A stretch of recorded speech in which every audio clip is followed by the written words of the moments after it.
balik lagi sama aku Visa. Nah, di video kali ini aku bakal nyeritain ke kalian semua kisah seorang pembunuh berantai yang bernama Richard Ramirez yang sempat menggemparkan California pada tahun 1980-an. Richard Ramirez merupakan seorang perampok, pemerkosa dan pembunuh berantai yang bertanggung jawab atas kematian 13 orang di Los Angeles, California. Dia dijuluki sebagai The Night Stalker karena ia selalu melakukan aksinya pada malam hari. Aku bakal mulai dari latar belakang si Richard Ramirez ini. Richard Ramirez yang bernama lengkap Ricardo Levia Munoz Ramirez lahir di El Paso, negara bagian Texas pada tanggal 29 Februari 1960. Ia merupakan putra bungsu dari pasangan Mercedes Munoz dan Julian Ramirez yang merupakan seorang imigran dari Meksiko. Kehidupan keluarga Ramirez bisa dikatakan kurang harmonis karena ayahnya yang merupakan seorang buruh di jalur kereta api di Texas suka memukuli istri serta anak-anaknya. Bahkan Richard pernah mengalami cedera serius di kepalanya hingga menyebabkan ia menderita epilepsi hingga ia beranjak remaja. Jadi bisa dikatakan bahwa kehidupan Ramirez ini sudah mengalami kekerasan sejak ia kecil. Nah, untuk melarikan diri dari kekejaman ayahnya, si Richard ini kemudian suka bergaul dengan sepupunya yaitu Miguel Ramirez atau biasa dipanggil Mike. Mike ini merupakan seorang tentara yang pada waktu itu baru saja kembali dari Perang Vietnam. Sayangnya Mike ini juga membawa pengaruh yang buruk kepada Richard Ramirez. Mike biasa bercerita kepada Richard bagaimana ia menyiksa para wanita, bahkan gak segan-segan untuk menunjukkan gambar-gambar ia sedang memukuli atau memperkosa para wanita di Vietnam. Gak hanya sampai di situ, Mike pun mengajarkan kepada Richard bagaimana teknik-teknik pembunuhan yang ia pelajari selama berada di tentara. Dan Richard juga menjadi saksi atas kekerasan yang dilakukan Mike kepada istrinya.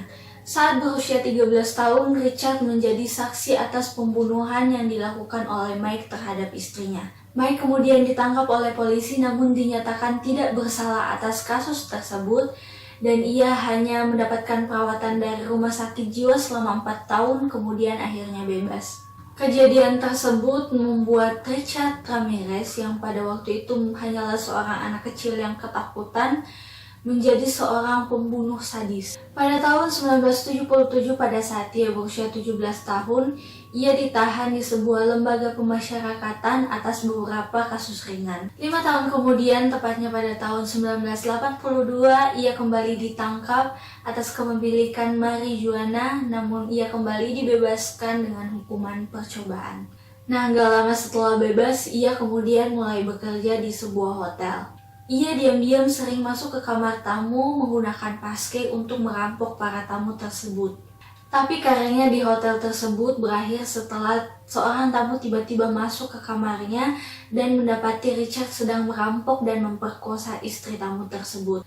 Namun tuduhan kriminal yang dilakukan Richard ini dibatalkan karena korban menolak untuk bersaksi atas kasus tersebut. Richard mulai menggunakan obat-obatan terlarang sejak remaja dan mulai menumbuhkan minat pada senjata dan juga satanisme atau Illuminati.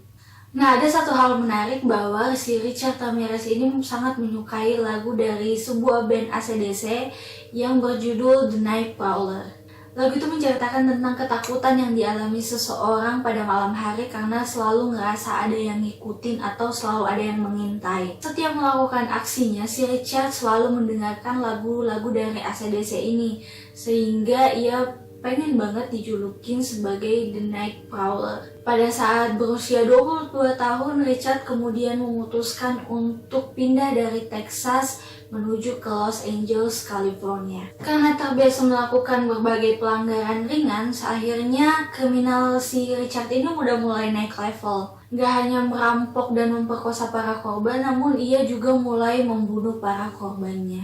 Mailung, seorang gadis berusia 19 tahun, diduga menjadi korban pertama si Richard ini. Kejadiannya terjadi pada tanggal 10 April 1984. Mailung dipukuli dan diperkosa secara brutal, kemudian ditusuk hingga tewas. Sadisnya lagi, mayat Mailung digantung di sebuah pipa di basement hotel dekat tempat Richard tinggal pada saat itu.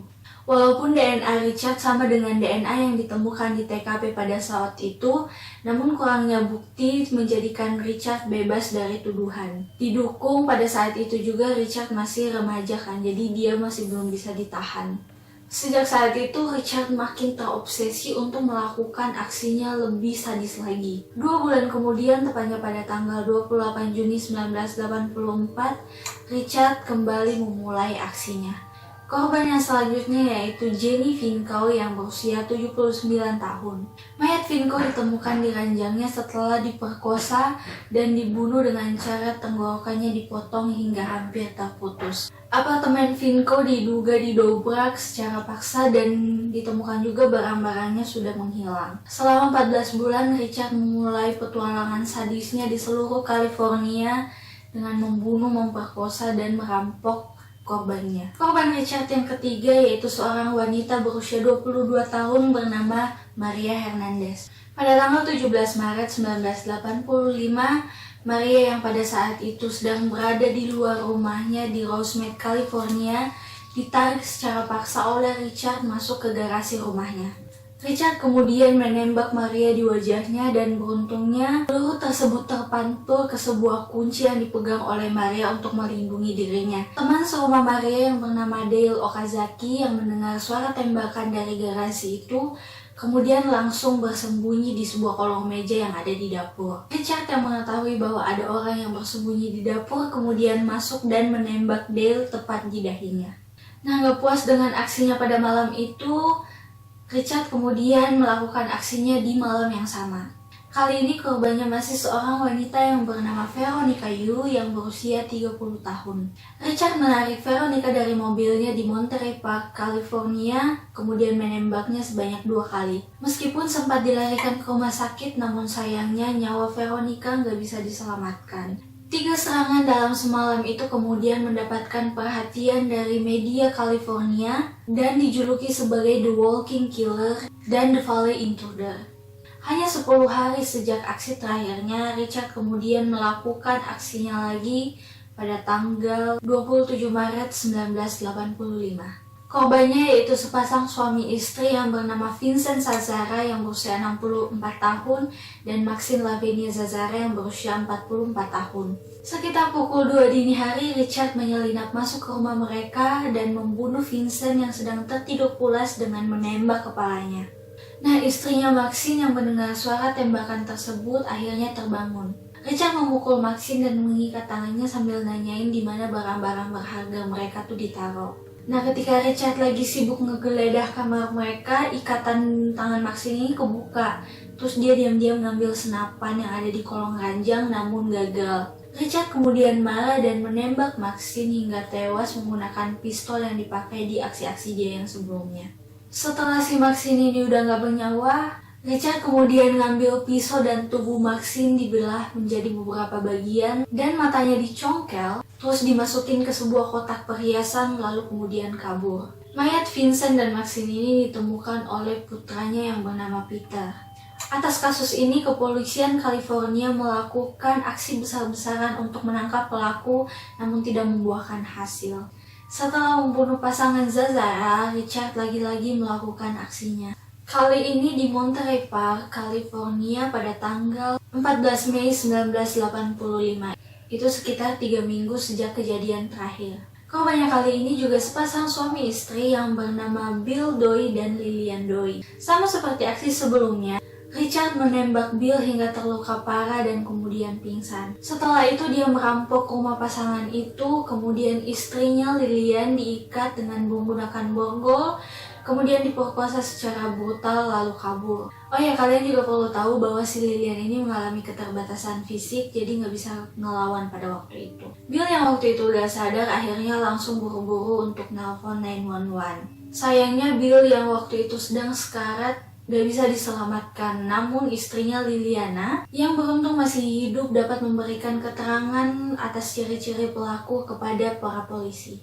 Pada tanggal 29 Mei 1985, sekitar 15 hari dari kejadian sebelumnya, Lagi-lagi Richard melakukan aksinya. Malam itu Richard mengendarai sebuah mobil hasil curiannya ke Monrovia, California, dan berhenti di rumah Mabel Florence dan Nettie Lang yang merupakan kakak beradik. Mabel kemudian diikat dan dipukuli menggunakan palu. Setelah itu Richard mengambil kabel listrik dan menyetrum wanita itu. Di sisi lain, saudaranya Nettie Lang juga diikat, dipukuli, dan diperkosa secara brutal. Setelah melakukan perbuatan kejinya, Richard menggambar sebuah gambar pentagram di paha kiri Nettie dan di kedua dinding kamar gadis tersebut. Mabel dan Nettie ditemukan 2 hari kemudian dalam keadaan koma.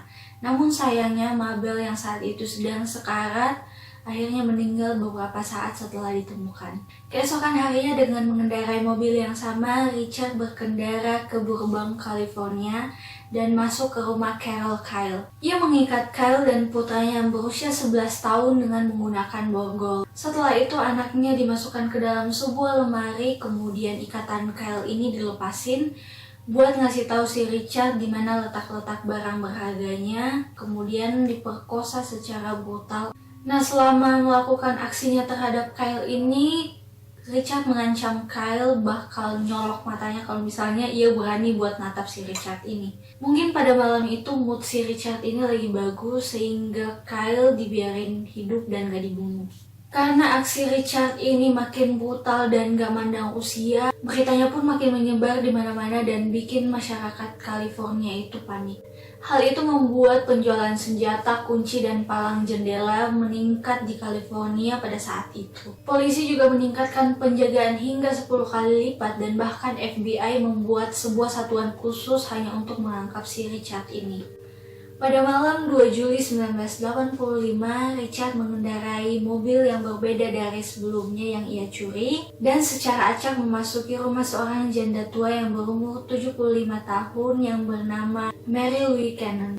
Richard memukul Mary yang sedang tertidur pulas di sofa rumahnya dengan menggunakan lampu, kemudian menikamnya berulang kali hingga tewas. Karena aksi Richard ini makin brutal, beritanya pun makin menyebar di mana-mana dan membuat masyarakat California ini merasa tidak aman. 3 hari kemudian, tepatnya pada tanggal 5 Juli 1985, Richard kembali menyelinap masuk ke rumah orang. Korbannya kali ini bernama Whitney Bennett yang berusia 16 tahun. Richard memukul Whitney dengan menggunakan besi hingga pingsan dan kemudian mencari pisau namun gak ketemu pada waktu itu. Nah, karena pisaunya yang gak ketemu, akhirnya Richard memutuskan untuk mencekik Whitney dengan menggunakan kabel telepon.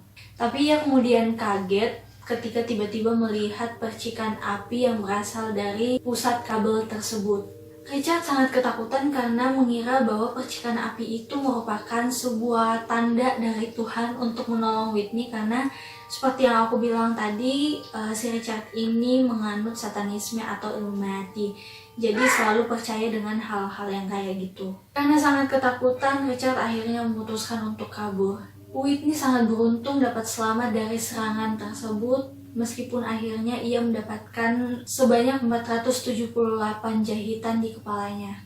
Nah, 2 hari kemudian, tepatnya pada tanggal 7 Juli 1985, Richard kembali membobol sebuah rumah milik Joyce Lucille Nielsen yang berusia 61 tahun di Monterey Park.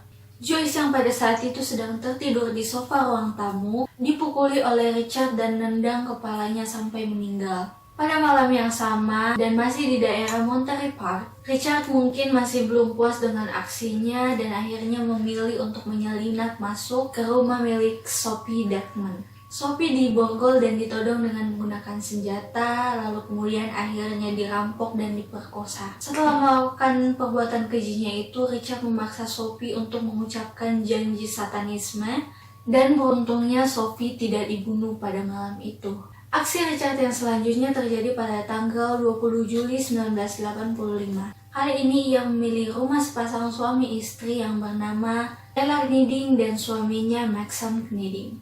Richard menyerang pasangan Knidding ini dengan menggunakan sebuah parang dan kemudian menembak keduanya dengan sebuah pistol yang selalu dibawa oleh Richard. Setelah pasangan itu udah gak bernyawa, ia kemudian memutilasi mayatnya dan merampok barang-barang berharga milik pasangan tersebut. Di malam yang sama sekitar pukul 4 dini hari, Richard kembali melakukan aksinya dan menyerang keluarga Covenant. Ia menembak Kainarang Covenant yang pada waktu itu sedang tidur di sofa. Setelah itu ia berulang kali memperkosa istrinya yang bernama Somkit Covenant dan mengikat putranya yang berusia 8 tahun. Pada tanggal 6 Agustus 1985, Richard pergi ke daerah Northridge, California dan masuk ke rumah pasangan Chris Peterson dan Virginia Peterson. Richard menembak Virginia yang kebangun karena kaget dengan menggunakan pistol. Setelah itu ia menembak Chris yang saat itu sedang berada di kuil rumahnya. Meskipun sempat terkena serangan tembakan, beruntungnya pasangan ini berhasil selamat. 2 hari kemudian, tepatnya pada tanggal 8 Agustus 1985, Richard pergi ke Diamond Bar menggunakan mobil curiannya. Kali ini ia memilih rumah Elias Abowas dan istrinya Sakina Abowas sekitar pukul 2.30 dini hari. Saat itu Richard langsung membunuh Elias dengan menggunakan pistol. Setelah itu ia memborgol istrinya Sakina buat ngasih tahu di mana letak barang-barang berharganya. Kemudian diperkosa lagi-lagi secara brutal oleh Richard. Ketika putra mereka yang saat itu sedang berusia 3 tahun masuk ke kamarnya, Richard langsung mengingat anak tersebut dan membiarkannya menyaksikan ibunya diperkosa secara berulang kali.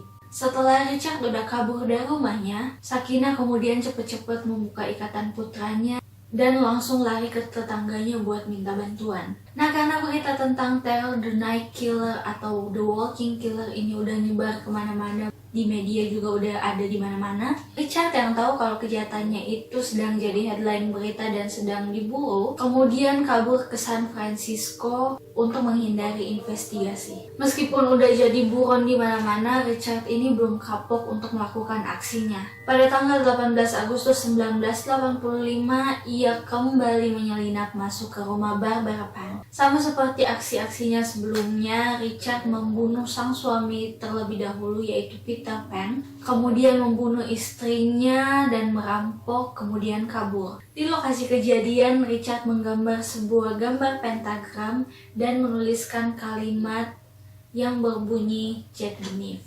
Liputan di berita semakin membuat Richard gelisah dan ceroboh dalam melakukan aksinya. Ia semakin mengambil resiko yang lebih besar dan selalu meninggalkan jejak di setiap aksi selanjutnya. Ketika itu polisi dan detektif menyadari bahwa jenis senjata dan cetakan sepatu yang terdapat di TKP kasus Los Angeles sama dengan bukti yang ada di TKP kasus Peter Pan. Wali kota yang saat itu bernama Dianne Feinstein kemudian membocorkan informasi tersebut melalui konferensi pers kepada publik.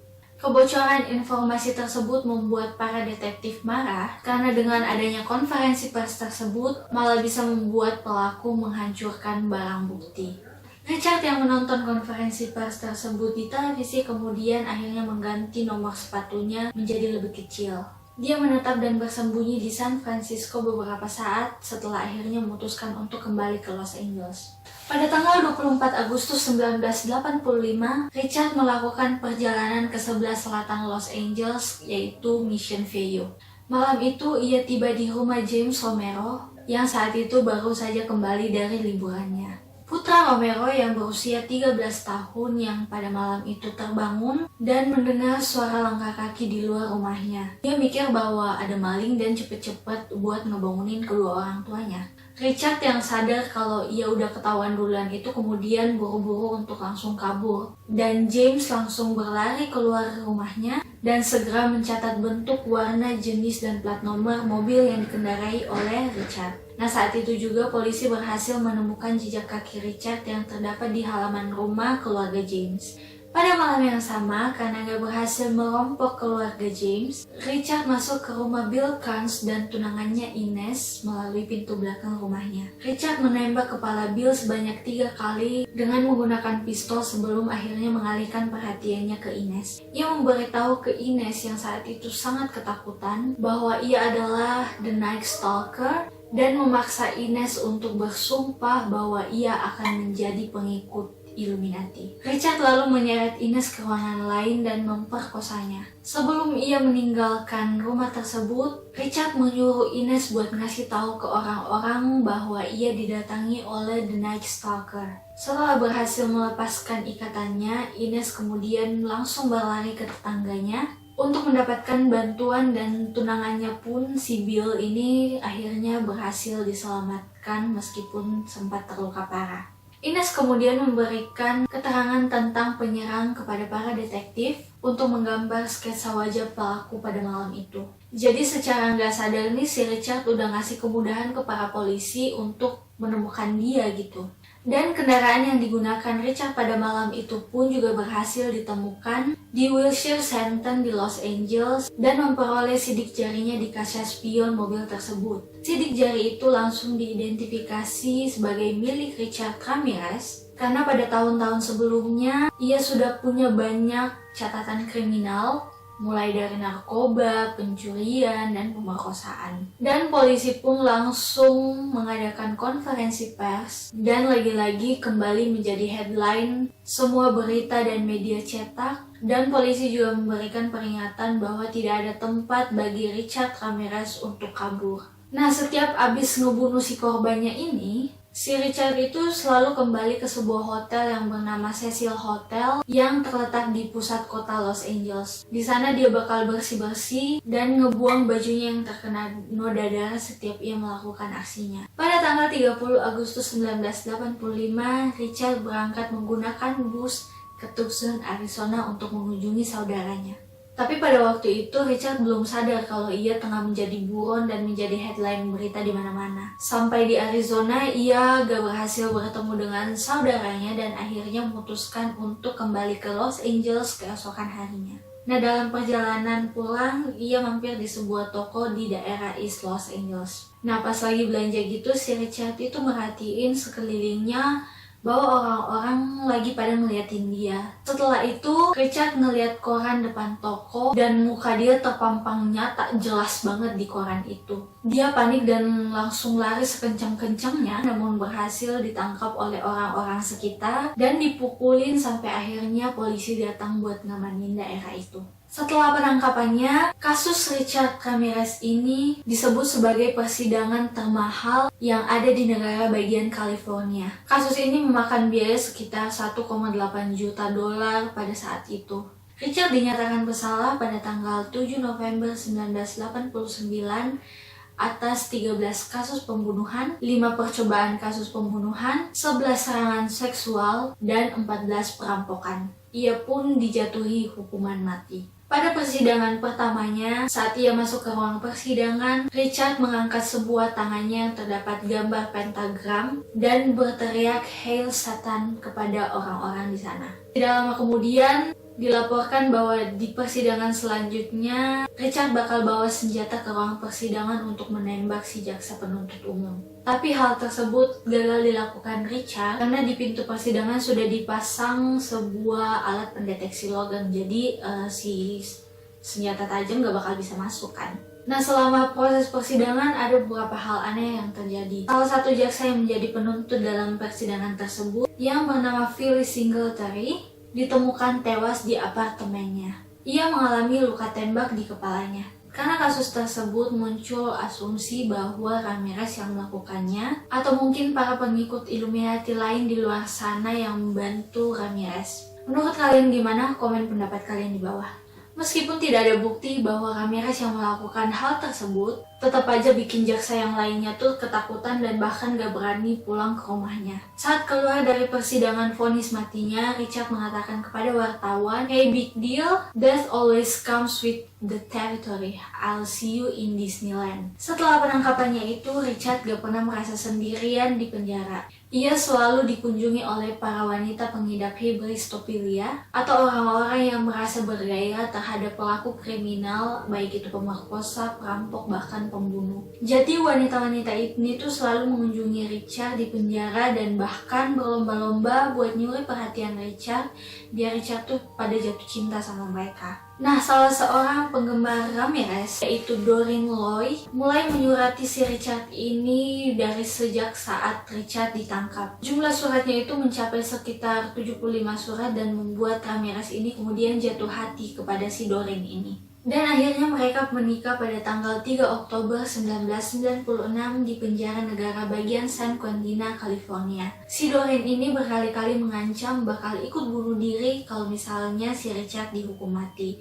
Tapi lama-kelamaan akhirnya si Doreen meninggalkan Richard dan gak jadi bunuh diri. Richard tidak pernah menghadapi eksekusi matinya. Ia tetap berusaha mengajukan banding atas kasusnya yang membuat eksekusinya terus ditunda karena terus ditolak oleh pengadilan California. Richard akhirnya meninggal pada usia yang ke-53 tahun setelah menghabiskan waktu sekitar 23 tahun di penjara. Ia meninggal karena komplikasi limfoma sel B atau semacam kanker yang menyerang sel darah putih. Selain itu, ia juga menderita berbagai penyakit komplikasi yang disebabkan oleh obat-obatan terlarang dan juga alkohol yang telah ia konsumsi sejak ia remaja. Dan selama 23 tahun di penjara ini, Richard tidak pernah menyatakan penyesalan atas perbuatannya. Bahkan setelah mendengar vonis kematiannya pun di persidangan, ia malah tersenyum. Richard Ramirez telah mencapai skor 31 dari 40 pada daftar pemeriksaan psikopati Hare yang membuatnya menjadi seorang psikopat primer. Namun ia mungkin lebih condong ke sosiopat atau orang-orang yang mengalami gangguan kepribadian antisosial. Nah, itu dia guys, kisah dari kejamnya The Night Stalker Richard Ramirez. Kalau misalnya ada bagian dari cerita ini yang aku miss, tolong komen di bawah. Dan aku minta maaf kalau misalnya ada kesalahan penyebutan tanggal, nama korban, dan tempat dalam ceritaku kali ini. Dan jangan lupa untuk like video ini, kasih aku saran dan pendapat kalian, cerita-cerita apa lagi yang harus aku ceritain di video selanjutnya. Subscribe channel ini dan nyalain notification-nya biar kalian tahu kalau misalnya aku upload video baru. Bye bye.